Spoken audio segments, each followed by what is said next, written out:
Hello guys, welcome back. എൻ്റെ പേര് Parthan. 2023 sub inspector എക്സാമിന് എനിക്ക് 94 റാങ്ക് ആയിരുന്നു. അപ്പോൾ ഞാനിപ്പോൾ വന്നിട്ടുള്ളത് PSC എക്സാമിലെ തന്നെ ഏറ്റവും പ്രധാനപ്പെട്ട ഒരു ഇവൻറ്റിനെ പറ്റി പറയാനാണ്, ഇൻ്റർവ്യൂ. അപ്പോൾ ഇൻ്റർവ്യൂവിന് എങ്ങനെ പ്രിപ്പയർ ചെയ്യണം, എന്തൊക്കെയാണ് ശ്രദ്ധിക്കേണ്ടത്, ഡ്രസ് കോഡ് എങ്ങനെയായിരിക്കണം തുടങ്ങിയ എല്ലാ കാര്യങ്ങളും A to Z കാര്യങ്ങൾ നമ്മൾ ഇന്നത്തെ ഈ വീഡിയോയിൽ ഡിസ്കസ് ചെയ്യുന്നതാണ്. PSCയുടെ ഇൻ്റർവ്യൂവിൽ എനിക്ക് 13 മാർക്ക് ഉണ്ടായിരുന്നു. 13 മാർക്ക് എന്ന് പറയുമ്പോഴത്തേക്കും അത്യാവശ്യം നല്ല മാർക്ക് തന്നെയായിരുന്നു. എൻ്റെ ലിസ്റ്റിൽ 13 മാർക്കിന് മേലുള്ള ആരും ഇല്ലായിരുന്നു. 13, 12, 11 10 മാർക്ക് കിട്ടിയ ആരെയും എനിക്ക് ഓർമ്മയില്ല. എന്നാലും ഈ 3 മാർക്കാണ് കൂടുതലുള്ളത്. അപ്പോൾ 13 മാർക്ക് കിട്ടി. അതുകൊണ്ട് ഞാൻ ഫോളോ ചെയ്യുന്ന സ്ട്രാറ്റജി ഫോളോ ചെയ്ത് കഴിഞ്ഞാൽ നിങ്ങൾക്കും ആരുടെയും പിറകിൽ പോകേണ്ട ആവശ്യം വരില്ല. എല്ലാവർക്കും കിട്ടുന്ന മാർക്ക് നിങ്ങൾക്കും കിട്ടും, നല്ല മാർക്ക് കിട്ടും, എബോ ആവറേജ് മാർക്ക് ഉറപ്പായിട്ട് കിട്ടും. അപ്പോൾ ശ്രദ്ധിക്കേണ്ട കാര്യം എന്ന് പറഞ്ഞു കഴിഞ്ഞാൽ ഇൻ്റർവ്യൂവിന് മുന്നേ തന്നെ ഒരു ബയോഡേറ്റ ഫോം അല്ലെങ്കിൽ ഡീറ്റെയിൽ ആപ്ലിക്കേഷൻ ഫോം എന്ന് നമ്മൾ UPSCയുടെ ഇൻ്റർവ്യൂവിലൊക്കെ പോകുമ്പോഴത്തേക്കും DAF എന്ന് പറയും, ഡീറ്റെയിൽ ആപ്ലിക്കേഷൻ ഫോം. പിന്നെ അത് ബയോഡേറ്റ ഫോം എന്നാണ് അറിയപ്പെടുന്നത്. അപ്പോൾ ആ ബയോഡേറ്റ ഫോം നമുക്ക് സൈറ്റിൽ അവൈലബിൾ ആയിട്ടിരിക്കും. ഓക്കെ, അപ്പോൾ ആ ഫോം നമ്മൾ ആദ്യം എടുക്കുക, അത് ഫില്ല് ചെയ്യുക. ഓക്കെ, ആ ഫില്ല് ചെയ്ത ഫോമുമായിട്ട് വേണം നമ്മൾ ഇൻ്റർവ്യൂവിന് പോകാനായിട്ട്. അപ്പോൾ അത് ബേസ് ചെയ്തിട്ടായിരിക്കും അവർ ക്വസ്റ്റ്യൻസ് ഒക്കെ നമ്മളോട് ചോദിക്കുന്നത്. നമ്മുടെ ബേസിക് എഡ്യൂക്കേഷൻ ക്വാളിഫിക്കേഷൻ, നമ്മൾ മുന്നേ വർക്ക് ചെയ്തിട്ടുണ്ടോ, അച്ഛൻ്റെ അമ്മയുടെ പ്രൊഫഷൻ, അല്ലെങ്കിൽ നമ്മൾ എന്തുകൊണ്ട് ഈ സർവീസ് ചൂസ് ചെയ്യുന്നു. ഓക്കെ, അങ്ങനെയുള്ള ഒരുപാട് കാര്യങ്ങൾ അതിനകത്തുണ്ടാവും. ഓക്കെ, നമുക്ക് ആദ്യം ആ ബയോഡേറ്റ ഫോം നോക്കാം. അതിനുശേഷം എന്നോട് ചോദിച്ച ക്വസ്റ്റ്യൻസിലേക്ക് കിടക്കാം. അതുപോലെ തന്നെ പേഴ്സണൽ എക്സ്പീരിയൻസും ഡ്രസ് കോഡൊക്കെ അതിനുശേഷം നമുക്ക് നോക്കാം. ഓക്കെ, ആദ്യം തന്നെ നമുക്ക് ബയോഡേറ്റ ഫോമിലേക്ക് പോകാം. അപ്പോൾ ഇതാണ് ആ ബയോഡേറ്റ ഫോമിൻ്റെ ഫ്രണ്ട് പേജ്. അപ്പോൾ ഇതിനകത്ത് ആദ്യം തന്നെ നിങ്ങൾ ഏത് പോസ്റ്റിനാണ് അപ്ലൈ ചെയ്യുന്ന ആ പോസ്റ്റ്, ഇപ്പോൾ കേരള പോലീസിനാണെങ്കിൽ Kerala police sub inspector, okay, KCP, അത്രയാണ് നമ്മൾ ആ ഫസ്റ്റത്തിൽ എഴുതേണ്ടത്. പിന്നെ അതിൻ്റെ കാറ്റഗറി നമ്പർ. ഓക്കെ, അതാണ് നമ്മൾ ഈ ബയോഡാറ്റ ഫോമിൽ ആദ്യം ഫില്ല് ചെയ്യേണ്ടത്. പിന്നെ രണ്ടാമത് ഈ പേരും അഡ്രസ്സും. അത് കഴിഞ്ഞതിന് ശേഷം പിന്നെ എഡ്യൂക്കേഷൻ ക്വാളിഫിക്കേഷൻ, അതായത് നിങ്ങൾ 10ാം ക്ലാസ് മുതൽ ഡിഗ്രി വരെ അല്ലെങ്കിൽ PG PhD എന്തുണ്ടെങ്കിലും അതെല്ലാം ഇതിനകത്ത് നമ്മൾ കൊടുക്കണം. ഇത് ബേസ് ചെയ്തിട്ട് എന്നോട് 2-3 ക്വസ്റ്റ്യൻ ചോദിച്ചു, അത് ഞാൻ പറയാം. അപ്പോൾ ഇത് വളരെ വളരെ ഇമ്പോർട്ടൻ്റ് ആണ്. നിങ്ങൾ ഇതിൽ എഴുതുന്നതിനെ പറ്റി ഉറപ്പായിട്ട് ക്വസ്റ്റ്യൻ വരും. നിങ്ങളെ സ്കൂളിനെ പറ്റി ആവാം, അല്ലെങ്കിൽ നിങ്ങൾ പഠിച്ച സബ്ജക്റ്റിനെ പറ്റി ആവാം, എന്തിനെ പറ്റി വേണോ ആവാം. ഓക്കെ, അപ്പോൾ ആ ക്വസ്റ്റ്യൻസ് നമ്മൾ എക്സ്പെക്ട് ചെയ്യുക. പിന്നെ അടുത്തുള്ള നമ്മൾ നിലവിൽ എന്തെങ്കിലും ജോലി ചെയ്യുന്നുണ്ടോ, ഇല്ലെങ്കിൽ നില്ല് കൊടുക്കുക. പിന്നെ പ്രീവിയസ് ജോബ് ചെയ്തിട്ടുണ്ടെങ്കിൽ അങ്ങനെ അത് ഇല്ലെങ്കിൽ നില്ല് കൊടുക്കുക. പിന്നെ വേറെ ഏതെങ്കിലും റാങ്ക് ലിസ്റ്റിൽ ഇൻക്ലൂഡ് ആയിട്ടുണ്ടോ അതും നമ്മൾ ഉണ്ടെങ്കിൽ കൊടുക്കുക. ഓക്കെ, ഇപ്പോൾ എനിക്കിതിലൊന്നും ഇല്ലായിരുന്നു, അപ്പോൾ ഞാനതുകൊണ്ട് എല്ലാം നില്ല് കൊടുത്തു. പിന്നെ അതുപോലെ തന്നെ അടുത്ത ഇതെന്ന് പറഞ്ഞു കഴിഞ്ഞാൽ അച്ഛൻ്റെ അമ്മയുടെ ജോലി. അപ്പോൾ എൻ്റെ അച്ഛൻ പോലീസിലായിരുന്നുകൊണ്ട് ഞാൻ സബ് ഇൻസ്പെക്ടർ ഓഫ് പോലീസ് എന്ന് കൊടുത്തു. അപ്പോൾ അച്ഛൻ റിട്ടയർ ആയിട്ടില്ലായിരുന്നു. അത് കഴിഞ്ഞിട്ട് അമ്മ ഓണ്ടർപ്രണറാണ്, അപ്പോൾ അത് അങ്ങനെ തന്നെ കൊടുത്തു, ഓണ്ടർപ്രണർ എന്ന് കൊടുത്തു. അപ്പോൾ അതിനെപ്പറ്റിയൊന്നും വേറെ ക്വസ്റ്റ്യൻസ് ഒന്നും വന്നിട്ടില്ല. മോസ്റ്റ് പ്രോബബ്ലി അതിനെപ്പറ്റിയൊക്കെ ചോദിക്കേണ്ടതാണ് ശരിക്കും പറഞ്ഞു കഴിഞ്ഞാൽ. അപ്പോൾ എനിക്കെന്തോ ചോദിച്ചില്ല, വേറെ ചോദ്യങ്ങൾ ഉണ്ടായിരുന്നുകൊണ്ടായിരിക്കാം ഇതിനെപ്പറ്റി ചോദിച്ചില്ല. ചിലപ്പോൾ നിങ്ങൾക്ക് അങ്ങനെ ചോദിക്കാം. ഒക്കുപ്പേഷൻ പിന്നെ എല്ലാവരോടും ചോദിച്ചിട്ടുണ്ട്, അച്ഛൻ, അമ്മ, സ്പോസ്, പിന്നെ അതുപോലെ തന്നെ സിസ്റ്റർ, ബ്രദർ. അപ്പോൾ ഇല്ലെങ്കിൽ ഇല്ല എന്ന് എഴുതുക. പിന്നെ അതുപോലെ തന്നെ എന്തെങ്കിലും കുറ്റം നിങ്ങൾ ചെയ്തിട്ടുണ്ടെങ്കിൽ കോടതി നിങ്ങൾ ശിക്ഷിച്ചിട്ടുണ്ടോ എന്നുള്ളതാണ്. അപ്പോൾ അത് നില്ല് കൊടുക്കുക. ഉണ്ടെങ്കിൽ ഉണ്ടെന്ന് എഴുതുക, ഇല്ലെങ്കിൽ ഇല്ലെന്ന് എഴുതുക, നില്ല് കൊടുക്കുക. ഓക്കെ, പിന്നെ എന്തെങ്കിലും ഹോബി ഉണ്ടെങ്കിൽ അത് കൊടുക്കുക. ഹോബി എന്തായാലും കൊടുക്കണം, അത് നമ്മൾ നില്ലിട്ടിട്ട് വരാൻ പറ്റില്ല. പിന്നെ അതുപോലെ തന്നെ വടി കൊടുത്ത് അടി വാങ്ങാൻ നിൽക്കരുത്. ഈ ഹോബി എഴുതുമ്പോഴത്തേക്കും റീഡിംഗ് എന്നോ അല്ലെങ്കിൽ നിങ്ങൾക്ക് ഇൻട്രസ്റ്റ് ഇല്ലാത്ത എന്തെങ്കിലും പ്ലേയിങ് ഫുട്ബോളെന്നോ എല്ലാം കൊടുത്തിട്ട് ലാസ്റ്റ് അവരെന്തിനെങ്കിലും പറ്റി ബേസിക് ക്വസ്റ്റ്യൻ ചോദിച്ചു കഴിഞ്ഞാൽ നിങ്ങൾക്ക് ഉത്തരം ഇല്ലാതെ പോകരുത്. അതുകൊണ്ട് എന്തെങ്കിലും അറിയാമെന്നുള്ള ഒരു ഇതിനോട് ഞാൻ ഗാർഡനിങ് ആണ് കൊടുത്തത്. ഗാർഡനിങ്ങും കൊടുത്തു, അതുപോലെ തന്നെ കുക്കിങ്ങും കൊടുത്തു. ഓക്കെ, അപ്പം അത് എനിക്ക് അത്യാവശ്യം അറിയാമെന്നുള്ള മേഖലയാണ് രണ്ടും. അതുകൊണ്ട് ഞാനത് തന്നെ കൊടുത്തു. മനസ്സിലായില്ലേ? അപ്പോൾ നിങ്ങൾ ആലോചിച്ചും കണ്ടൊക്കെ കൊടുക്കുക. പിന്നെ ഇൻ്റർവ്യൂ ഒരു 10 മിനിറ്റൊക്കെ കാണുള്ളൂ. അതുകൊണ്ട് അവർ അതിനെപ്പറ്റി ഒരുപാടൊന്നും ചോദിക്കില്ല. അപ്പോൾ അതുകൊണ്ട് നിങ്ങൾക്ക് ബേസിക് കാര്യങ്ങൾ എന്തെങ്കിലും അറിയാമെന്നുള്ളൊരു ഹോബി തന്നെ കൊടുക്കുക. അത് ക്രൂഷ്യലാണ്. എൻ്റെ അടുത്ത് ഹോബിയെ പറ്റി ചോദിച്ചിട്ടില്ല, എങ്കിലും അത് മോസ്റ്റ് പ്രോബബ്ലി എല്ലായിടത്തും ചോദിക്കുന്നൊരു ടോപ്പിക്കാണ്. പിന്നെ അടുത്തതായിട്ടുള്ളത് നമ്മുടെ ഇൻട്രസ്റ്റ്, അച്ചീവ്മെൻറ്റ്സ്. അപ്പോൾ ഞാൻ Delhi republic day parade attend ചെയ്തിട്ടുള്ള ഒരു NCC കേഡറ്റാണ്. അപ്പോൾ ഞാൻ അത് തന്നെ കൊടുത്തു. പിന്നെ അതുപോലെ തന്നെ സ്പോർട്സ് നിങ്ങൾക്ക് ഉണ്ടെങ്കിൽ അത് കൊടുക്കാം. ബാഡ്മിൻ്റനെന്നോ അല്ലെങ്കിൽ അത് അച്ചീവ്മെൻ്റ് ഒന്നും വേണം, നിങ്ങൾ ഇൻട്രസ്റ്റ് ഉള്ള സ്പോർട്സ് കൊടുത്താൽ മതി. ഞാൻ പ്ലേയിങ് ബാഡ്മിൻ്റൻ ഒന്ന് കൊടുത്തു. പിന്നെ കൾച്ചറൽ ആക്ടിവിറ്റീസ്, റിസൈറ്റിംഗ് പോയമെന്ന് ഞാൻ കൊടുത്തു. ഇതെല്ലാം ഫില്ല് ചെയ്യണം. അതാണ് ഏറ്റവും വലിയ ഒരു പരിപാടി എന്ന് പറയുന്നത്. സോഷ്യൽ ആക്ടിവിറ്റീസ് അത് നില്ല് കൊടുത്തു ഞാൻ. പിന്നെ അതുപോലെ തന്നെ വോളണ്ടിയറിങ് എന്ന് പറഞ്ഞു കഴിഞ്ഞാൽ NCCയിലും NSSലും പിന്നെ അതുപോലെ തന്നെ റെഡ് ക്രോസിലൊക്കെ ഉണ്ടാകുമെന്ന് എഴുതിയിട്ടുണ്ട്. പിന്നെ സയൻസ് ആൻഡ് ടെക്നോളജി അതൊക്കെ നില്ല് കൊടുത്തു. NCC സ്കൗട്ട് ഓൾറെഡി കൊടുത്തിട്ടുണ്ട്. ഈ ഒരു മേഖലയിൽ നിങ്ങൾക്ക് ഐഡിയപരമായിട്ട് വേണമെങ്കിൽ നിങ്ങൾക്ക് സംസാരിക്കാൻ കഴിവുള്ള വിഷയങ്ങൾ അല്ലെങ്കിൽ നിങ്ങൾക്ക് ഇൻട്രസ്റ്റ് ഉള്ള വിഷയങ്ങൾ വേണമെങ്കിൽ കൊടുത്തു കഴിഞ്ഞാൽ, അഥവാ അവരതിനെപ്പറ്റി ചോദിച്ചു കഴിഞ്ഞാൽ നിങ്ങൾക്ക് നന്നായിട്ട് സംസാരിക്കാൻ പറ്റും. കോൺഫിഡൻ്റ് ആയിട്ടുള്ള നിങ്ങൾ സബ്ജക്ട്സ് ഉണ്ടെങ്കിൽ അത് കൊടുക്കുക. ഓക്കെ, കാര്യം എന്ന് വെച്ച് കഴിഞ്ഞാൽ നമുക്കൊരു പോയിന്റ് കിട്ടാൻ വേണ്ടിയിട്ട് നമ്മളൊരു വഴി ഇടുന്ന പോലെയാണത്. മനസ്സിലായില്ലേ? അതുപോലെ തന്നെ നമുക്ക് അറിഞ്ഞൂടാത്ത എന്തെങ്കിലും ആണ് ഇതിൽ കൊടുക്കുന്നതെങ്കിൽ വടി കൊടുത്ത് അടി വാങ്ങുന്ന പോലെ ആവുകയും ചെയ്യും. അതുകൊണ്ട് ഇരുതല്ല മൂർച്ചയുള്ളൊരു വാൾ പോലെയാണ് ഈ ക്വസ്റ്റ്യൻസ്. അപ്പോൾ വളരെ കെയർഫുള്ളായിട്ട് ഫില്ല് ചെയ്യുക. അത് നല്ലൊരു യൂസ്ഫുൾ ആയിട്ടൊരു ഉപയോഗത്തിന് വേണ്ടി മാറ്റുക അത്. ഓക്കെ, ഞാൻ പറഞ്ഞ മനസ്സിലായോ? ഇത് നിങ്ങൾ എഴുതുന്നതനുസരിച്ച് നിങ്ങളുള്ളത് ക്വസ്റ്റ്യൻ ചോദിക്കും അവർ. അപ്പോൾ അതിനനുസരിച്ച് നിങ്ങൾക്ക് ഉത്തരം പറയാൻ പറ്റണം. അങ്ങനെ പ്ലസ് പോയിന്റ് കിട്ടുമെങ്കിൽ നിങ്ങൾക്ക് നല്ല രീതിയിൽ ഫില്ല് ചെയ്യുക. അപ്പോൾ ശ്രദ്ധിക്കുക ഫില്ല് ചെയ്യുമ്പോൾ. അതാണ് ഞാൻ ഉദ്ദേശിച്ചത്. അതുപോലെ തന്നെ ഇതും വളരെ ഇമ്പോർട്ടൻ്റ് ആയിട്ടൊരു ഫാക്ടറാണ്. നിങ്ങൾക്ക് എന്തുകൊണ്ട് ഈ സിവിൽ സർവീസിൽ ജോയിൻ ചെയ്യണം എന്നൊരു ആഗ്രഹം. അതായത് നിങ്ങൾ പോലീസ് ഓഫീസർ ആവുകയാണ്, അല്ലെങ്കിൽ നിങ്ങൾ പഞ്ചായത്ത് സെക്രട്ടറി കൊടുക്കുകയാണ്, സെക്രട്ടറി അസിസ്റ്റൻ്റ് ആവുകയാണ്, വൈ ദ ജോബ്, അതിനൊരു ഉത്തരം കണ്ടുപിടിച്ചിട്ടേ പോകാവൂ. ഉറപ്പായിട്ടും ആ ക്വസ്റ്റ്യൻ ചോദിക്കാം. Okay, most probably. പിന്നെ സ്ട്രെങ്ത് ആൻഡ് വീക്ക്നെസ് എന്ന് പറയുമ്പോൾ അതും വളരെ ക്രൂഷ്യലായിട്ട് എഴുതുക. സ്ട്രെങ്ത് എന്ന് പറയുമ്പോൾ നിങ്ങൾക്ക് എന്തുവേണം എഴുതാം. ഓക്കെ, കുഴപ്പമൊന്നുമില്ല. സ്ട്രെങ്ത് ഞാൻ എഴുതിയത് യൂണിഫോം ഡിസിപ്ലിൻ, അതുപോലെ അതായത് NCCയിലെ ഡിസിപ്ലിൻ, NCCയിൽ ഞാൻ പഠിച്ചിട്ടുള്ള ഡിസിപ്ലിൻ, യൂണിഫോമിൻ്റെ ഡിസിപ്ലിൻ, അതാണ് ഞാൻ സ്ട്രെങ്ത് ആയിട്ട് എഴുതിയത്. പിന്നെ അതുപോലെ തന്നെ ലീഡർഷിപ്പ്. ഞാൻ സീനിയർ കൗണ്ടർ ഓഫീസർ ആയിരുന്നുകൊണ്ട് തന്നെ എൻ്റെ അടുത്ത് ചോദിച്ചു കഴിഞ്ഞാൽ എനിക്ക് പറയാൻ പറ്റും, ശരി, നിങ്ങൾ ലീഡർഷിപ്പിന് വേണ്ടിയിട്ട് എന്തൊക്കെയാണ് നിങ്ങളുടെ, അത് എന്താ നിങ്ങൾക്ക് അങ്ങനെ തോന്നാൻ കാരണം എന്ന് വെച്ചാൽ ഞാൻ പറയും, സാർ ഞാൻ സീനിയർ കൗണ്ടർ ഓഫീസർ ആയിരുന്നു, അതുകൊണ്ട് എനിക്ക് ആ ഒരു ക്വാളിറ്റി, ഞാൻ കുറേ പിള്ളേരെ ലീഡ് ചെയ്തിട്ടുണ്ട് എന്നൊരു ക്വാളിറ്റി എനിക്ക് പറയാൻ പറ്റും. അപ്പോൾ അതുകൊണ്ട് നിങ്ങൾ പറയാൻ പറ്റുന്ന രീതിയിൽ വേണം ആൻസർ എഴുതാനായിട്ട്. ഓക്കെ, ഇതിനകത്ത് എഴുതാനായിട്ട്. അതിനനുസരിച്ച് നിങ്ങൾ ക്വസ്റ്റ്യൻ ചോദിക്കും, അതിനനുസരിച്ച് നിങ്ങൾ ആൻസർ പറയേണ്ടി വരും. ഞാൻ പറഞ്ഞ് മനസ്സിലായില്ലേ? അപ്പം ആലോചിച്ച് എഴുതുക. ഉറപ്പായിട്ട് ചോദിക്കും. എൻ്റെ അടുത്ത് ഇതിനെ പറ്റിയൊക്കെ ജസ്റ്റ് ഒന്ന് ചോദിച്ച് പോയിട്ടുണ്ട് അവർ. അതുപോലെ വീക്ക്നെസ് എഴുതുമ്പോഴും ശ്രദ്ധിക്കുക. വീക്ക്നെസ് ആണെങ്കിൽ നിങ്ങൾ വേറെ ഒരുപാട് ലേസിനെസ് എന്നോ അല്ലെങ്കിൽ ഒരുപാട് ഉറങ്ങുന്നെന്നോ അങ്ങനെയൊന്നും പറഞ്ഞ് എഴുതി വെക്കരുത്. അതും ഒരുവിധം മെയിൻ സ്റ്റാൻഡേർഡ് ആയിട്ടുള്ളൊരു വീക്ക്നെസ് വേണം കൊടുക്കാൻ. ഇപ്പോൾ പ്രോക്രാസ്റ്റിനേഷനോ അങ്ങനെയുള്ള കാര്യങ്ങളൊന്നും കൊടുത്തു വയ്ക്കരുത്. വീക്ക്നെസ് വേണമെങ്കിൽ ഞാൻ എഴുതിയെന്ന് വെച്ചാൽ I can do multitasking, അതാണ് ഞാൻ എഴുതിയത്. ഓക്കെ, മൾട്ടി ടാസ്കിങ് ചെയ്യാൻ പറ്റില്ല. അപ്പം അങ്ങനെയൊക്കെ ഉള്ളൊരു വീക്ക്നെസ് എഴുതുക നിങ്ങൾ. എന്നും പറഞ്ഞ് എല്ലാവരും അങ്ങനെ എഴുതിക്കൊണ്ട് പോകാനല്ല ഞാൻ പറഞ്ഞത്. നിങ്ങൾക്ക് തോന്നുകയാണെങ്കിൽ അതുപോലെ ചെയ്യുക, പക്ഷേ നെഗറ്റീവായിട്ടുള്ള വീക്ക്നെസ് എഴുതി വെക്കരുത്. ഓക്കെ, അപ്പം അങ്ങനെയുള്ള സംഭവങ്ങൾ ശ്രദ്ധിക്കുക. ഓക്കെ, നമ്മളായിട്ട് അങ്ങോട്ടൊരു പ്രശ്നത്തിന് പോകരുത് അവരുടെ അടുത്ത്. ഓക്കെ, നമ്മൾ വളരെ പൊളൈറ്റായിട്ടായിരിക്കണം കാര്യങ്ങളൊക്കെ. അതുപോലെ തന്നെ അടുത്ത ക്വസ്റ്റ്യൻ എന്ന് പറഞ്ഞാൽ യുവർ അംബീഷൻ. അപ്പോൾ നിങ്ങൾ അംബീഷൻ അതും എഴുതുക. ചുമ്മാ നമ്മളിപ്പം സെക്രട്ടേറിയറ്റിൻ്റെ ഇൻ്റർവ്യൂവിന് പോയിട്ട് ഓക്കെ എനിക്ക് UPSC ക്രാക്ക് ചെയ്യണമെന്ന് പറഞ്ഞ് എഴുതി വെക്കരുത്. അതുപോലെ തന്നെ പോലീസിൻ്റെ ഇൻ്റർവ്യൂവിന് നിങ്ങൾ പോയിട്ട് ഓക്കെ എനിക്ക് സെക്രട്ടറി അസിസ്റ്റൻ്റ് ആവണം, അതാണ് ഏറ്റവും വലിയ ആഗ്രഹം, അങ്ങനെ എഴുതരുത്. അങ്ങനെ എഴുതി അതൊരു നെഗറ്റീവ് ഇമ്പാക്റ്റ് ഉണ്ടാക്കും. നിങ്ങൾക്ക് ഈ ജോലിയിൽ താല്പര്യമില്ലെങ്കിൽ പിന്നെ നിങ്ങൾ എന്തിനാണ് വന്നതെന്നൊരു തോന്നൽ അവർക്കുണ്ടാവും. അപ്പോൾ നിങ്ങൾ ചെയ്യേണ്ട കാര്യം എന്ന് പറഞ്ഞു കഴിഞ്ഞാൽ, ഇപ്പോൾ ഞാൻ എഴുതിയെന്ന് വെച്ചാൽ to be a good police officer. സിമ്പിളായിട്ട് അതിനെ ഒഴിവാക്കി വിടുക. മനസ്സിലായില്ലേ? നമ്മളൊരു വടി കൊടുക്കരുത് അതിന് വേണ്ടിയിട്ട്.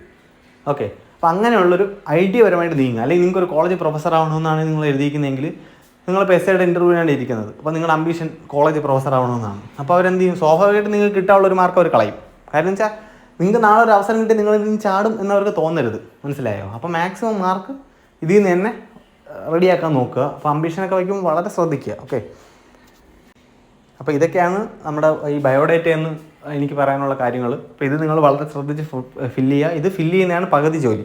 നിങ്ങൾ റെഡിയായി പോകുന്നതും ഡ്രസ്സ് ചെയ്യുന്നതും ഒക്കെ രണ്ടാമത്തെ കാര്യം. ഫസ്റ്റ് നിങ്ങൾ പകുതി ജോലി എന്ന് പറഞ്ഞാൽ ഈ ബയോഡാറ്റ ഫോം ഫില്ല് ചെയ്യുക എന്നുള്ളതാണ്. ഇത് കറക്റ്റായിട്ട് ഫില്ല് ചെയ്തിട്ടുണ്ടെങ്കിൽ നോ ഇഷ്യൂസ്, പ്രശ്നം കഴിഞ്ഞു. ഓക്കെ, അപ്പം ശ്രദ്ധിക്കുക. ഇനി നമുക്ക് എൻ്റെ പേഴ്സണൽ എക്സ്പീരിയൻസ് ഞാൻ നിങ്ങളോട് ഷെയർ ചെയ്യാം. ഇപ്പോൾ ബയോഡേറ്റ ഫോമിനെ പറ്റിയുള്ള സംശയങ്ങളൊക്കെ തീർന്നു കാണുമെന്ന് വിചാരിക്കുന്നു.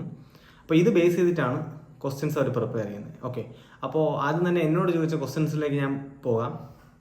ഫസ്റ്റ് നമ്മൾ ചെന്ന് കയറുമ്പോൾ ഉള്ളൊരു അപ്പിയറൻസ് എന്ന് പറഞ്ഞു കഴിഞ്ഞാൽ, നമ്മൾ ആദ്യം ഈ ഇൻ്റർവ്യൂവിന് വന്നിട്ടുള്ള എല്ലാവരെയും ഒരു ഹാളിൽ നമ്മൾ സർട്ടിഫിക്കറ്റ് വെരിഫിക്കേഷന് പോകുന്ന ആ ഹാളിൽ പിടിച്ചിരുത്തും. ഓക്കെ, അപ്പോൾ അതിനുശേഷം ഓരോ 10 പേരെ വെച്ചിട്ട് ഒരു ടീമായിട്ട് തിരിച്ചിട്ട് ഏതൊക്കെ മെമ്പേഴ്സിനാണ് 3-4-5 മെമ്പേഴ്സിൻ്റെ അടുത്ത് നമ്മൾ ഇൻ്റർവ്യൂവിന് പോകേണ്ടി വരും. അപ്പോൾ എനിക്ക് ഫസ്റ്റ് മെമ്പറിൻ്റെ അടുത്താണ് കിട്ടിയത്. അപ്പോൾ എൻ്റെ ഫ്രണ്ടിന് സെക്കൻഡ് മെമ്പറിൻ്റെ അടുത്താണ് കിട്ടിയത്. അങ്ങനെ ഓരോ മെമ്പേഴ്സിൻ്റെ അടുത്തും 10 പേര് വീതമായിരിക്കും ഇൻ്റർവ്യൂവിന് പോകുന്നത്. ഓക്കെ, ഇപ്പോൾ SI ഒക്കെ എന്ന് പറയുമ്പോഴത്തേക്ക് ഒരുപാട് കാൻഡിഡേറ്റ്സ് ഉണ്ടാവും. ഇപ്പോൾ സെക്രട്ടറി അസിസ്റ്റൻ്റ് ആണെങ്കിലും ഒരുപാട് കാൻഡിഡേറ്റ്സ് ഉണ്ടാവും. അപ്പോൾ ഒരുപാട് മെമ്പേഴ്സ് അവരുടെ ഇൻ്റർവ്യൂ എടുക്കും. ഓക്കെ, 10 മിനിറ്റൊക്കെ ഇൻ്റർവ്യൂ കാണുള്ളൂ. അപ്പോൾ നമ്മൾ ആദ്യമേ രാവിലെ അവിടെ വിളിച്ചിരുത്തിയതിന് ശേഷം ആദ്യം നമ്മളെ കൊണ്ടുവന്ന് ബയോഡാറ്റ ഫോം വാങ്ങും, സർട്ടിഫിക്കറ്റുകളൊക്കെ വാങ്ങും, ഒന്ന് ജസ്റ്റ് നോക്കും. ബയോഡാറ്റ ഫോം അവർ കയ്യിൽ വയ്ക്കും. എന്നിട്ട് ഈ ബയോഡാറ്റ ഫോം അവർ നമ്മുടെ മെമ്പറിൻ്റെ അടുത്ത് കൊണ്ടെത്തിക്കും. ഓക്കെ, എന്നിട്ട് നമ്മളൊരു 10 പേരെ കൊണ്ട് അവിടെ ഓർഡർ ഇരുത്തിക്കും. ഓക്കെ, അപ്പോൾ നമ്മൾ ബെല്ലടിക്കുന്നതിനനുസരിച്ച് ഒരാൾ പുറത്തോട്ട് ഇറങ്ങുമ്പോൾ അടുത്ത് അവിടെ ഒരു ബൾബ് വെച്ചിട്ടുണ്ട്, റെഡ് ബൾബും ഗ്രീൻ ബൾബും. അപ്പോൾ ഒരാൾ പുറത്തേക്ക് ഇറങ്ങും, അപ്പോൾ റെഡ് ബൾബ് കത്തി നിൽക്കും. ഗ്രീൻ ബൾബ് ആകുമ്പോഴത്തേക്ക് ഒരു ബെല്ലും അടിക്കും. ഗ്രീൻ ബൾബ് ആകുമ്പോഴത്തേക്ക് നമ്മൾ അകത്തോട്ട് പോകണം. അപ്പോൾ ഇതാണ് ബേസിക് പ്രൊസീജിയർ. അപ്പോൾ നമ്മളിങ്ങനെ പുറത്തിങ്ങനെ ഹാളിൽ മെമ്പറിൻ്റെ റൂം ഇവിടെയാണ്, നമ്മൾ പുറത്തിങ്ങനെ ചേർട്ടിരിക്കുകയായിരിക്കും. ഓക്കെ, അങ്ങനെ നമ്മളവിടെ ഇരുന്ന് കുറച്ച് പാനിക്കാവും. കാര്യം എന്ന് വെച്ചാൽ എനിക്ക് കുറച്ച് പാനിക്കായി. കാര്യം എന്ന് വെച്ച് കഴിഞ്ഞാൽ ലാസ്റ്റ് നമ്മൾ വിളിക്കാറാകുമ്പോഴത്തേക്കും 2 പേര് ഇപ്പുറത്ത് എത്തുമ്പോഴത്തേക്കും നമ്മളൊന്ന് ഒരു കത്തലുള്ളിൽ നിന്ന് വരും. കാര്യം നമുക്ക് അറിയില്ല അകത്ത് എന്താണ്. ആരൊക്കെ ഉണ്ടാവും എന്നൊന്നും നമുക്കറിയില്ല. മെമ്പറിനെ ഞാൻ കണ്ടിട്ട് പോലും ഇല്ല ഇതിന് മുന്നേ. അപ്പോൾ അകത്തേക്ക് കയറി. അപ്പോൾ 3 പേരിരിക്കുന്ന ഒരു സീറ്റാണ് ഉള്ളത്. ഒരാൾ നടുക്ക്, അതായത് ആ ബോർഡിൻ്റെ ചെയർമാൻ നടുക്ക്, അതായത് മെമ്പർ, PSC മെമ്പർ നടുക്കിരിക്കും. ഈ റൈറ്റ് സൈഡിൽ ഒരു സൈക്കോളജിസ്റ്റ് ആണെന്ന് തോന്നുന്നു ഉണ്ടായിരുന്നത്. പിന്നെ ലെഫ്റ്റ് സൈഡിൽ ഒരു IPS ഓഫീസറായിരുന്നു ഇരുന്നത്. ഒരു തമിഴ് സംസാരിക്കുന്ന ആളായിരുന്നു. പുള്ളി ഒരു IPS കാരനായിരിക്കണം മോസ്റ്റ് പ്രോബബ്ലി. ഡ്രസ്സിംഗ് ഒക്കെ കണ്ടിട്ട് യൂണിഫോമിലല്ല, മഫ്തി തന്നെ ആയിരുന്നു ഉള്ളത്. ഓക്കെ, അപ്പോൾ ഇതാണ് ബേസിക് ലേ ഔട്ട് എന്ന് പറയുമ്പോൾ. അപ്പോൾ നമ്മൾ ഇരിക്കുന്നതിൻ്റെ ഫ്രണ്ടിൽ ഒരു ചെറിയ ടേബിൾ ഉണ്ടാവും. അപ്പോൾ അതിൽ ഒരു ടവൽ വിരിച്ചിട്ടുണ്ടാവും. നമുക്കൊരു ചെയർ ഇട്ടേക്കും. അപ്പോൾ നമ്മൾ ആ ചെയറിൽ പോയി ഇരിക്കുക, സ്റ്റഡി ആയിട്ട് ഇരിക്കുക. അതാണ് ഫസ്റ്റ് പ്രൊസീജിയർ. നടക്കുന്ന സ്റ്റൈൽ മുതൽ, ആ റൂമിൽ എൻ്റർ ചെയ്യുന്ന മുതൽ നമ്മൾ അത് ഒബ്സർവ് ചെയ്യാൻ തുടങ്ങും. ഓക്കെ, പ്രത്യേകിച്ച് ഇതൊരു ഫോഴ്സിലേക്കുള്ള ഇൻ്റർവ്യൂ ആയതുകൊണ്ട് തന്നെ നമ്മുടെ നിപ്പിലും നടത്തത്തിലും ആ ഡ്രസ്സിങ്ങിലും ആ ടേൺ ഔട്ടിലെല്ലാം ആ ഒരു പെർഫെക്ഷൻ ഉണ്ടായിരിക്കണം. ഓക്കെ, നമ്മളിങ്ങനെ അകത്തോട്ട് കയറി ചെല്ലുന്നു, നമ്മളവിടെ ഇരിക്കുന്നു. ഇരുന്നുടനെ തന്നെ എന്നോട് ആദ്യം ചോദിച്ച ചോദ്യം എന്ന് പറഞ്ഞു കഴിഞ്ഞാൽ, പാർത്ഥനല്ലേ എന്ന് ചോദിച്ചു. അപ്പം ഞാൻ പറഞ്ഞു യെസ് സർ. അപ്പം ഓക്കെ. അപ്പം PSC മെമ്പർ ആദ്യം ചോദ്യം ചോദിച്ചു, എന്താണ് ഓപ്പൺ സോഫ്റ്റ്വെയർ, 2-3 എക്സാമ്പിൾ പറയാൻ പറഞ്ഞു. അപ്പം എനിക്ക് അറിയാവുന്ന പോലെ പറഞ്ഞു. പിന്നെ പുള്ളി സബ് ക്വസ്റ്റ്യൻ ആയിട്ട് വേറെ 1-2 കാര്യങ്ങൾ ചോദിച്ചു. ഓപ്പറേഷൻ സോഫ്റ്റ്വെയർ, പിന്നെ ഓപ്പൺ സോഫ്റ്റ്വെയറും ഓപ്പറേഷൻ സോഫ്റ്റ്വെയറും തമ്മിലുള്ള ഡിഫറൻസ്, അങ്ങനെയുള്ള ക്വസ്റ്റ്യൻസ് ഒക്കെ ചോദിച്ചു. പുള്ളി എനിക്കൊന്ന് IT ഫീൽഡിലുള്ള ആളായിരിക്കണം. അപ്പോൾ ഞാൻ പറഞ്ഞു എനിക്ക് അറിയില്ലാത്തൊരു കണ്ടീഷൻ എത്തിയപ്പോൾ ഞാൻ പറഞ്ഞു സാർ എനിക്ക് അതിനെപ്പറ്റി ഡീറ്റെയിൽ ആയിട്ട് അറിയില്ല എന്ന് പറഞ്ഞു. അപ്പോൾ പറഞ്ഞു ഓക്കെ കുഴപ്പമില്ല. രണ്ടാമത്തെ ചോദ്യം മെമ്പർ തന്നെ ചോദിച്ചു, അതായത് ബോർഡ് ചെയർമാൻ തന്നെ ചോദിച്ചു. രണ്ടാമത്തെ ചോദ്യം എന്ന് പറഞ്ഞു കഴിഞ്ഞാൽ എന്തായിരുന്നു, നമ്മുടെ PSC ഡാഷ്ബോർഡിൽ ഈ ഇടയ്ക്ക് ഉണ്ടായ മാറ്റങ്ങൾ എന്തൊക്കെയാണെന്ന് ചോദിച്ചു. അപ്പോൾ ഞാൻ നോക്കിയിട്ട് പ്രത്യേകിച്ച് മാറ്റമൊന്നും കണ്ടില്ല. എനിക്കാകെ പാനിക്കായി. കാരണം നമ്മൾ ഇതുപോലും ശ്രദ്ധിക്കാതെ ഒരു ഇൻ്റർവ്യൂ ബോർഡിൽ പോകാമെന്ന് പറയുമ്പോഴത്തേക്കും അത് ഞാൻ ഓപ്പണായിട്ട് പറഞ്ഞു, സാർ ഞാനങ്ങനെ മാറ്റമൊന്നും ശ്രദ്ധിച്ചില്ല, എനിക്കറിയില്ല എന്ന് പറഞ്ഞു. അപ്പം പറഞ്ഞു ഓക്കെ ആണെന്ന് പറഞ്ഞു പുള്ളി. അത് കഴിഞ്ഞിട്ട് പിന്നെ പുള്ളി ഒന്നും ചോദിച്ചില്ല ഇൻ്റർവ്യൂവിൽ. അതോടെ എൻ്റെ ഒരു കോൺഫിഡൻസ് ലെവലങ്ങ് പോയി. എന്ന് വെച്ചാൽ പുള്ളി ഒന്നും ചോദിച്ചില്ല. അതിനുശേഷം പിന്നെ പുള്ളി ഒരു പേപ്പറിലോട്ട് നോക്കി ഇങ്ങനെ താഴോട്ട് നോക്കി ഇങ്ങനെ എണ്ണെങ്ങിരുന്നു. വേറെ ഒന്നും ചോദിച്ചില്ല പുള്ളി. അത് കഴിഞ്ഞ് പിന്നെ ലെഫ്റ്റ് സൈഡിൽ ഇരിക്കുന്ന IPS ഓഫീസറിനടുത്ത് IPS ഓഫീസർ ക്വസ്റ്റ്യൻ ചോദിക്കാൻ തുടങ്ങി. പുള്ളി എന്നെ ഡാഫ് ബേസ് ചെയ്തിട്ടുള്ള ക്വസ്റ്റ്യൻസ് മാത്രമേ ചോദിച്ചിട്ടുള്ളൂ, അതായത് ബയോഡേറ്റ എന്നുള്ള ക്വസ്റ്റ്യൻസ്. ഞാൻ എക്കണോമിക്സ് ആണ് പഠിച്ചതെന്ന് പുള്ളിക്ക് അറിയാം. അപ്പോൾ എക്കണോമിക്സുമായിട്ട് ബന്ധപ്പെട്ട ക്വസ്റ്റ്യൻസ് ചോദിച്ചു. ബ്ലാക്ക് മണി എന്താണെന്ന് ചോദിച്ചു. സൈബർ ടെററിസം എന്താണെന്ന് ചോദിച്ചു. പിന്നെ ടെററിസം ഡിഫൈൻ ചെയ്തിട്ടുണ്ടോ, ആ ഇടയ്ക്ക് സൈബർ ടെററിസം നമ്മുടെ BNS-നകത്ത് ഡിഫൈൻ ചെയ്യുകയുണ്ടായി. അപ്പോൾ ഡിഫൈൻ ചെയ്തിട്ടുണ്ടോ എന്ന് ചോദിച്ചു. അപ്പോൾ അത് അങ്ങനെയുള്ള കാര്യങ്ങൾ ഇന്റർനാഷണൽ ലെവലിൽ ഡിഫൈൻ ചെയ്തിട്ടുണ്ടോ ടെററിസം, അങ്ങനെയുള്ള കാര്യങ്ങൾ ചോദിച്ചു. അപ്പോൾ അതൊക്കെ ശരിക്കും പറഞ്ഞ ഒരു UPSC ലെവൽ ക്വസ്റ്റ്യൻ തന്നെ ആയിരുന്നു. അപ്പോൾ ഞാനത് വളരെ ബോൾഡായിട്ട് തന്നെ പറഞ്ഞു, കാര്യം എനിക്ക് അറിയാവുന്ന ഫീൽഡാണ് അതെല്ലാം. പ്രത്യേകിച്ച് എക്കണോമിക്സിനും ബ്ലാക്ക് മണിയൊക്കെ പറ്റി ചോദിച്ചു, മണി ലോണ്ടറിങ്ങിനെ പറ്റിയൊക്കെ ചോദിച്ചപ്പോൾ ഞാൻ നന്നായിട്ട് പറഞ്ഞു. അത് കഴിഞ്ഞ് എക്സ്ട്രീമിസത്തിനെ പറ്റി ചോദിച്ചു. എക്സ്ട്രീമിസവും ടെററിസവും തമ്മിലുള്ള ഡിഫറൻസ് ചോദിച്ചു. മാവോയിസത്തിനെ പറ്റി ചോദിച്ചു. മാവോയിസ്റ്റ് മൂവ്മെന്റ് എന്താണ്, അത് ടെററിസം ആണോ എക്സ്ട്രീമിസം ആണോ, അതെങ്ങനെ ടാക്കിൾ ചെയ്യാൻ പറ്റും എന്നൊക്കെയുള്ള ക്വസ്റ്റ്യൻ ചോദിച്ചു. അപ്പോൾ അത് ശരിക്കും ഒരു UPSC ലെവൽ ഇൻ്റർവ്യൂ പോലെ എനിക്ക് തോന്നി. കാര്യം എന്ന് പറഞ്ഞാൽ നമ്മൾ UPSCയുടെ മോക്ക് ടെസ്റ്റ് ഒക്കെ കാണുമ്പോഴത്തേക്കും കിട്ടുന്നൊരു ഫീലായിരുന്നു ശരിക്കും. ഓക്കെ, പിന്നെ അത് കഴിഞ്ഞിട്ട് പിന്നെ പുള്ളി ഒന്നും ചോദിച്ചില്ല. പുള്ളി കുറച്ച് നേരം ഏറ്റവും കൂടുതൽ സമയം ചോദിച്ചത് ഈ ഓഫീസറായിരുന്നു. അത് കഴിഞ്ഞ് പിന്നെ സൈക്കോളജിസ്റ്റിൻ്റെ അടുത്ത് പോയി. അപ്പോൾ പുള്ളി കുറച്ച് ലീഗൽ ടേംസ് ഒക്കെ ചോദിച്ചു, നമ്മുടെ ഈ BNS-നകത്തൊക്കെ ഉള്ള 1-2 കാര്യങ്ങൾ. അതിലൊരു കാര്യം എനിക്ക് നല്ല ഓർമ്മയുള്ളതെന്ന് പറഞ്ഞു കഴിഞ്ഞാൽ ഒരു കേസ് സ്റ്റഡി ചോദിച്ചു. അപ്പോൾ നിങ്ങൾ മാനസിക അസ്വസ്ഥയുള്ളൊരു കുട്ടി പീഡനത്തിനിരയായി, അപ്പോൾ ആ കേസ് നിങ്ങൾ എങ്ങനെ ഹാൻഡിൽ ചെയ്യുമെന്ന് ചോദിച്ചു. അപ്പം ഞാനത് പെട്ടെന്ന് കേട്ടപ്പോൾ ഒന്ന് പതറി. കാര്യം വെച്ചാൽ എനിക്ക് സെക്ഷൻസും കാര്യങ്ങളൊന്നും ഓർമ്മയില്ല. കാര്യം പഠിച്ചിട്ട് ഏകദേശം ഒരു 6-7 മാസം കഴിഞ്ഞിട്ടാണ് ഇൻ്റർവ്യൂ നടത്തുന്നത്, മെയിൻസ് എക്സാം കഴിഞ്ഞിട്ട്. അപ്പോൾ അതിനെനിക്ക് വലിയ ഓർമ്മയില്ലായിരുന്നു. അപ്പം ഞാൻ എന്ത് ചെയ്തു, സാർ അത് നമ്മൾ കുറച്ചും കൂടെ ഇമോഷണൽ ഇൻ്റലിജൻസ് പ്രയോഗിക്കണം അങ്ങനെയൊക്കെ പറഞ്ഞ് എത്തിക്കൽ സൈഡിലോട്ട് കൊണ്ടുപോയി. ക്വസ്റ്റ്യൻ ലീഗൽ സൈഡിൽ നിന്ന് എത്തിക്കൽ സൈഡിലോട്ട് കൊണ്ടുപോയി. അപ്പോൾ കുറച്ച് മോറൽ വാല്യൂസ് ഒക്കെ പാലിക്കണം, ഈ പറഞ്ഞ ഇമോഷണൽ ഇൻ്റലിജൻസ് നമ്മൾ ഉപയോഗിക്കണം. ഇപ്പം മാനസിക അസ്വസ്ഥയുള്ള ആൾക്കൊരു സംഭവിക്കുമ്പോൾ സാധാരണ ഒരാൾക്ക് സംഭവിക്കുന്ന പോലെയല്ല, കുറച്ചും കൂടെ കെയർ നമ്മൾ കൊടുക്കണം, ഇമോഷണൽ ഇൻ്റലിജൻസ് നമ്മൾ ഉപയോഗിക്കണം എന്നൊക്കെ ഉള്ള രീതി പറഞ്ഞു. ഓക്കെ, അത് ഒരുവിധം പുള്ളിക്ക് സാറ്റിസ്ഫൈ ആയി. അത് കഴിഞ്ഞ് പുള്ളി ഇൻറ്റഗ്രിറ്റിയെ പറ്റി ചോദിച്ചു. ഇൻറ്റഗ്രിറ്റി എന്ന് പറഞ്ഞു കഴിഞ്ഞാൽ എന്താണെന്ന് ഒരുവിധം UPSC ഒക്കെ പ്രിപ്പയർ ചെയ്തിരിക്കുന്നവർക്ക് വളരെ എളുപ്പം നമുക്ക് അറിയാൻ പറ്റും ഇൻറ്റഗ്രിറ്റി. കാര്യം GS പേപ്പർ 4-നകത്ത് നമ്മൾ പഠിക്കുന്നുണ്ട് എത്തിക്സ് ആപ്റ്റിറ്റ്യൂഡ് ഇൻറ്റഗ്രിറ്റിക്കകത്ത്. അപ്പോൾ സത്യം പറഞ്ഞാൽ UPSCക്ക് ആ പ്രിപ്പറേഷൻ ചെയ്യുന്നതിന് മുന്നേ എനിക്ക് ഇൻറ്റഗ്രിറ്റി എന്നുള്ള വേർഡിന് മീനിങ് പോലും അറിയില്ലായിരുന്നു. പക്ഷെ പിന്നെ എനിക്കത് മനസ്സിലായി. അപ്പോൾ ഞാൻ അതിനെപ്പറ്റി നല്ല ഡീറ്റെയിൽ ആയിട്ട് വളരെ പ്ലസൻ്റ് ആയിട്ട് പറഞ്ഞു. അതെനിക്ക് ഇപ്പോഴും നല്ല ഒരു ഹാപ്പിനെസ് ഉണ്ട്. കാര്യം എന്ന് വെച്ച് കഴിഞ്ഞാൽ നല്ല രീതിയിൽ എനിക്ക് പറയാൻ പറ്റി. കാര്യം പുള്ളി ഉദ്ദേശിച്ചേക്കാട്ടിയും ഒരു പടിയും കൂടെ മുകളിൽ ഞാൻ ഇൻറ്റഗ്രിറ്റിയെ പറ്റി പറഞ്ഞു. ഞാൻ പറഞ്ഞു, സാർ നമ്മൾ മനസ്സിൽ വിചാരിക്കുന്നതും നമ്മുടെ പ്രവൃത്തിയും നമ്മുടെ ആക്ഷനും നമ്മുടെ തോട്ട്സും ആക്ഷൻസും ബിലീഫ്സും ഒരുപോലെ ആവുന്ന സ്ഥലത്താണ് ഇൻറ്റഗ്രിറ്റി ഉള്ളത്. അപ്പോൾ അതൊരു കാരണവശാലും നമ്മൾ കോംപ്രമൈസ് ചെയ്യാൻ പാടില്ലാത്തൊരു ക്വാളിറ്റിയാണ്, പ്രത്യേകിച്ച് ഒരു പോലീസ് ഓഫീസർ എന്നൊക്കെ പറഞ്ഞ് ഞാൻ അതങ്ങ് നല്ല രീതിയിൽ പ്രസൻറ്റ് ചെയ്തു. അതുകൂടെ ആയപ്പോഴത്തേക്കും ബോർഡ് ഒരുവിധ ഹാപ്പി ആയി. കാര്യം വെച്ചാൽ ഈ ക്വസ്റ്റ്യൻ ആൻസർ പറഞ്ഞപ്പോൾ എനിക്ക് തന്നെ ഒരു കോൺഫിഡൻസ് തോന്നി. അതുവരെ തോന്നിയതുപോലെയല്ല, ഒരു പ്രത്യേക കോൺഫിഡൻസ് തോന്നി. ലാസ്റ്റ് ക്വസ്റ്റ്യൻ അതായിരുന്നു. പിന്നെ ഒന്നും പറഞ്ഞില്ല, താങ്ക് യു എന്ന് പറഞ്ഞു. പക്ഷേ എൻ്റെ ടെൻഷൻ എന്ന് പറഞ്ഞു കഴിഞ്ഞാൽ ഈ PSC മെമ്പർ പിന്നെ എൻ്റെ മുഖത്ത് നോക്കിയിട്ടില്ല. ഞാനോർത്ത് എന്തായാലും പോയി വലിയ ഇതൊന്നുമില്ല, മാർക്കൊന്നും അധികം കിട്ടാൻ പോകുന്നില്ല, ഒരു 12 മാർക്സ് അത്രയൊക്കെ കിട്ടുള്ളൂ എന്ന് വിചാരിച്ചു. പക്ഷേ 13 മാർക്ക് എനിക്ക് കിട്ടി ഇൻ്റർവ്യൂവിന്. ആ ലിസ്റ്റിൽ 13-ന് മേളിൽ മാർക്കുള്ള ആർക്കും ഇല്ല. 13 മാക്സിമം മാർക്ക് കിട്ടിയിട്ടുള്ളത് ഇൻ്റർവ്യൂവിന്. അപ്പോൾ 11 മാർക്ക്, 12 മാർക്ക്, 13 മാർക്ക്. എൻ്റെ ഓർമ്മയിൽ 10 മാർക്ക് ആർക്കും കിട്ടിയിട്ടില്ല. 11 മാർക്ക് കിട്ടിയവരുണ്ട്, ഒരുപാട് പേരുണ്ട്. 12 മാർക്ക് കിട്ടിയവരാണ് ഏറ്റവും കൂടുതലുള്ളത്. 13 മാർക്ക് എന്ന് പറയുമ്പോൾ നിങ്ങൾ എബോവ് ആവറേജ് ആണ്. അപ്പോൾ നിങ്ങൾക്ക് ആ മാർക്ക് സ്കോർ ചെയ്യാൻ പറ്റിക്കഴിഞ്ഞാൽ ബാക്കിയുള്ള കാൻഡിഡേറ്റ്സിനെ കാലും നിങ്ങൾക്ക് ഒരു സ്റ്റെപ്പ് കൂടെ മുന്നോട്ട് വരാൻ പറ്റും. ഒരു മാർക്ക് എന്നൊക്കെ പറഞ്ഞാൽ വളരെ ഡിസിസീവാണ്. അപ്പോൾ അത് ശ്രദ്ധിക്കുക. അപ്പോൾ അങ്ങനെയുള്ള കാര്യങ്ങളാണ് ബേസിക്കലി ഇൻ്റർവ്യൂവിൽ ഉണ്ടായിരുന്നത്. അപ്പോൾ എനിക്ക് 13 മാർക്ക് കിട്ടി. 12 മാർക്ക് കിട്ടിയവരുണ്ട്, 11 മാർക്ക് കിട്ടിയവരുണ്ട്. തീരെ കുറക്കില്ല. 10 മാർക്ക് 9 മാർക്കൊന്നും ഒരിക്കലും ഇടില്ല. അതുപോലെ തന്നെ ഒരു ആവറേജിന് മേളിൽ ഇടത്തുമില്ല. 14 മാർക്ക് കിട്ടിയ ആരും നമ്മുടെ ലിസ്റ്റിലില്ല. 13 മാർക്ക് തന്നെയാണ് മാക്സിമം മാർക്ക് കിട്ടിയിട്ടുള്ളത്. അപ്പോൾ അത്രയൊക്കെ പ്രതീക്ഷിച്ചാൽ മതി. ഒരു മാർക്കിൻ്റെ വേരിയേഷൻ അങ്ങോട്ടും ഇങ്ങോട്ടും വരും, അത്രേ ഉള്ളൂ. അപ്പോൾ നിങ്ങളത് പേടിക്കേണ്ട കാര്യമൊന്നുമില്ല. ഇൻ്റർവ്യൂവിൻ്റെ കാര്യം ഓർത്ത് ഒരുപാടൊന്നും ടെൻഷൻ അടിക്കണ്ട. കൂളായിട്ട് പോവുക, കോൺഫിഡൻ്റ് ആയിട്ട് ആൻസേഴ്സ് പറയുക. ഇപ്പോൾ 1-2 ആൻസർ നിങ്ങൾക്ക് അറിഞ്ഞുകൂടായെങ്കിൽ നിങ്ങളെന്ത് പറയണം, എനിക്കറിയില്ല സാർ എന്ന് ഓപ്പൺ ആയിട്ട് അങ്ങ് സമ്മതിക്കുക. ബ്ലഫ് ചെയ്യാൻ നിൽക്കരുത്. ഈ ബീറ്റിംഗ് അറൗണ്ട് ദ ബുഷ് എന്ന് പറയും. ഒരു കാര്യമില്ല നമ്മൾ സാർ ഇങ്ങനെ ആയിരിക്കാം എൻ്റെ ഒരു ഇത് അങ്ങനെ പറയരുത്. സാർ ഇങ്ങനെയാണ്, അല്ലെങ്കിൽ എനിക്കറിയില്ല സാർ, എനിക്കതിനെപ്പറ്റി ധാരണയില്ല, പറഞ്ഞാൽ ഒരു കുഴപ്പമില്ല, ഞാൻ അതിനെപ്പറ്റി പിന്നീട് നോക്കിക്കോളാം sir, I don't know, I beg your pardon, I will look into that, അങ്ങനെയൊക്കെ പറഞ്ഞ് വിട്ടാൽ മതി. അല്ലാതെ വെറുതെ ഈ പോച്ചടിക്കാൻ നിന്ന് കഴിഞ്ഞാൽ അവർ അത് നമ്മളൊരു നെഗറ്റീവ് ക്വാളിറ്റി ആയിട്ട് മനസ്സിലാക്കും. പ്രത്യേകിച്ച് നമ്മളൊരു ഓഫീസർ ആകാൻ പോകുന്ന ഒരാളാകുമ്പോഴത്തേക്കും നമുക്ക് ആ ഒരു ബേസിക് വെർച്ച ഉണ്ടായിരിക്കണം. ഓക്കെ, ഇതൊക്കെയാണ് ഇൻ്റർവ്യൂവിൽ എനിക്ക് പറയാനുള്ളത്. ഇനി നമുക്ക് ഡ്രസ് കോഡിനെ പറ്റി നോക്കാം. ഡ്രസ് കോഡായിട്ട് അങ്ങനെ പ്രത്യേകിച്ച് UPSC ഫോർമൽ ഡ്രസ്സ് ആയിരിക്കണം എന്ന് മാത്രമേ പറഞ്ഞിട്ടുള്ളൂ. വേറെ പ്രത്യേകിച്ചൊന്നും പറഞ്ഞിട്ടില്ല. ഓക്കെ, ബട്ട് സ്റ്റിൽ ഞാൻ ഇട്ടുകൊണ്ട് പോയി ഡ്രസ്സ് ഞാൻ പറയാം. ഒരു നേവി ബ്ലൂ പാൻ ഇട്ടിട്ടുണ്ടായിരുന്നു, പിന്നെ ഒരു light blue colour, sky blue colour ഷർട്ടും.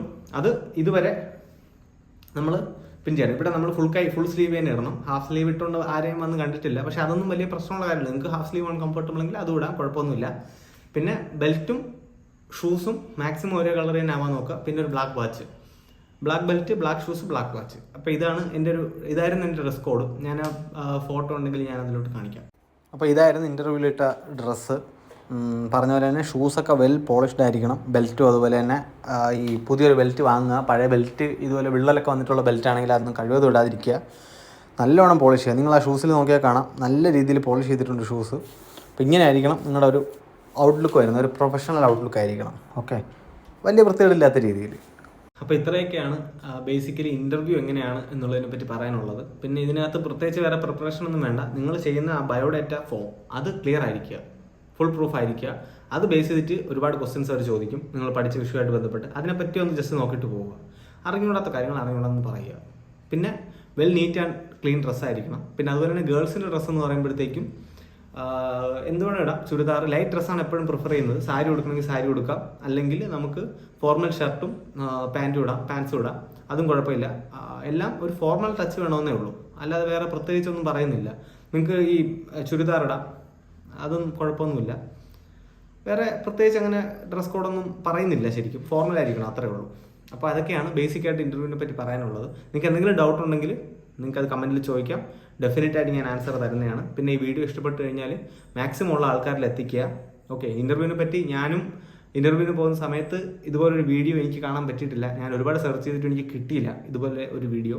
അപ്പോൾ അതുകൊണ്ട് എൻ്റെ പേഴ്സണൽ എക്സ്പീരിയൻസ് എല്ലാം വെച്ചുകൊണ്ടാണ് ഞാനിപ്പോൾ ഈ വീഡിയോ ചെയ്തിട്ടുള്ളത്. നിങ്ങൾക്ക് ഡെഫിനറ്റ്ലി ഇത് പ്രയോജനപ്പെടുമെന്ന് എനിക്ക് തോന്നുന്നുണ്ട്. അപ്പോൾ മാക്സിമം സപ്പോർട്ട് ചെയ്യുക. Thank you.